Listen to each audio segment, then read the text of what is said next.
So in order for you to understand what Kafka is, I would highly recommend you to go and enroll to this course right here, where I teach you everything about microservices in terms of setting up everything from scratch, microservice communication, connecting to databases, logging, and a bunch more. So basically everything in here that we are doing.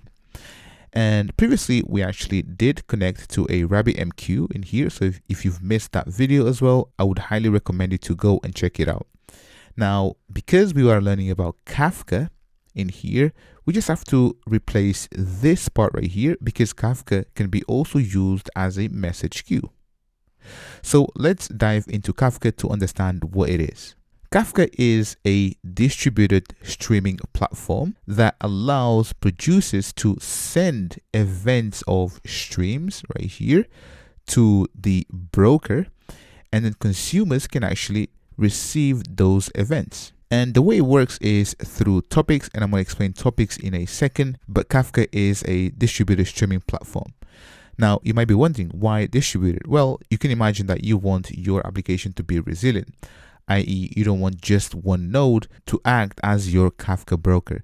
And instead, you can have 2, 3, 4, or thousands of nodes. So these are brokers that basically run your Kafka process.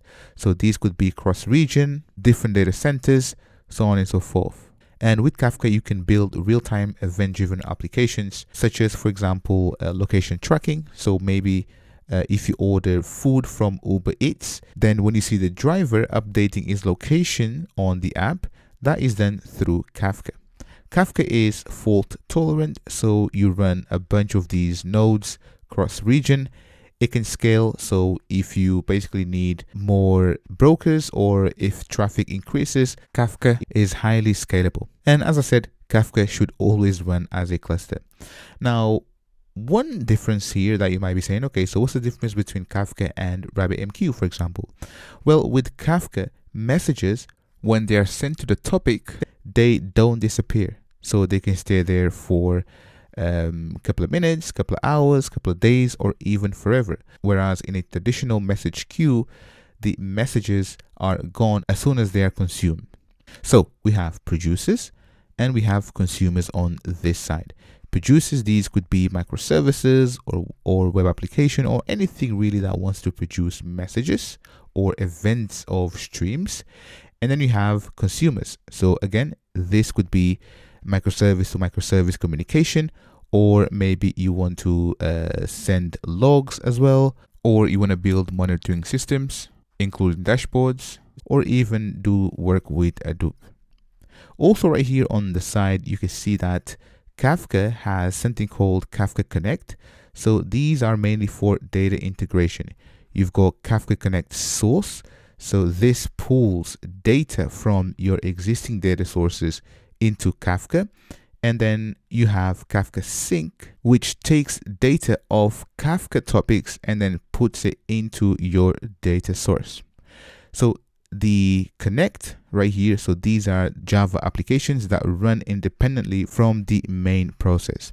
There's also something called Kafka Streams. So this is a Java API, and it's mainly used for data processing and transformation.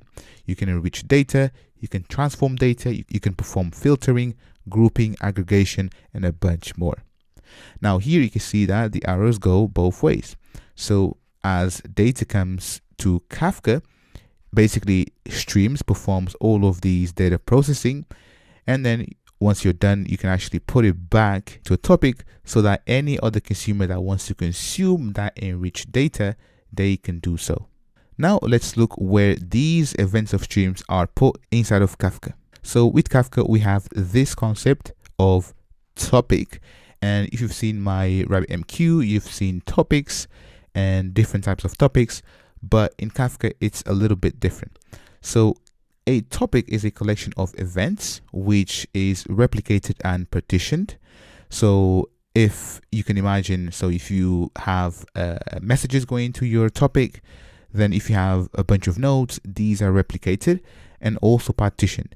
Now, partition here means that, so if you don't have a node which is big enough to hold this topic right here, the topic itself is actually partitioned across multiple nodes.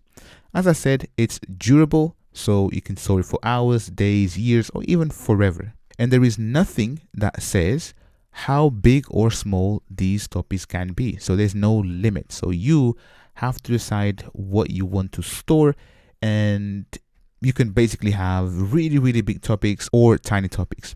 Now, in contrast to a message queue, such as RabbitMQ, as I've mentioned, a topic in here, you can think of it as a log. So if you've done any Java using log4j, storing logs to a log file, this is the exact same concept, right?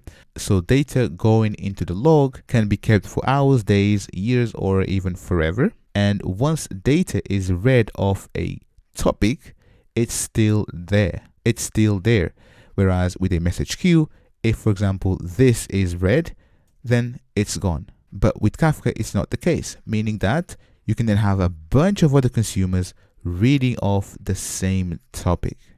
So we have producers that stream data of records. So these are the records in here. And then we have consumers on the other side. So in our example, we are working with microservices. So we'll have a microservice that produces and then another one that consumes these records. Now, let me quickly touch on partitioning. So as I said, there is nothing that says whether a topic can be small or big. So there's no size limit for them really. Now, you could have one node that is big enough to hold one topic, right? So if you have a massive topic, you can have one giant node to hold that. Or instead, what you could do is, so these days, as you know, we can scale up or down because of the cloud and resources are cheap. And we can have a node which is kind of a medium size, right? So in this case here, let's say that from a giant node, we go to 3 or 4 small nodes. Now, because we have the topic, so we have a topic, this, because it doesn't fit on these smaller nodes, we have to partition it. So here we have partition 1, partition 2, so on and so forth. This is the main idea of Kafka. Next, let's go ahead and build a project with Kafka. So you see the integration, and we're going to create the broker, which will run locally. We'll also configure a topic, producer, and consumer, and then we'll have everything working together by sending and receiving events of streams.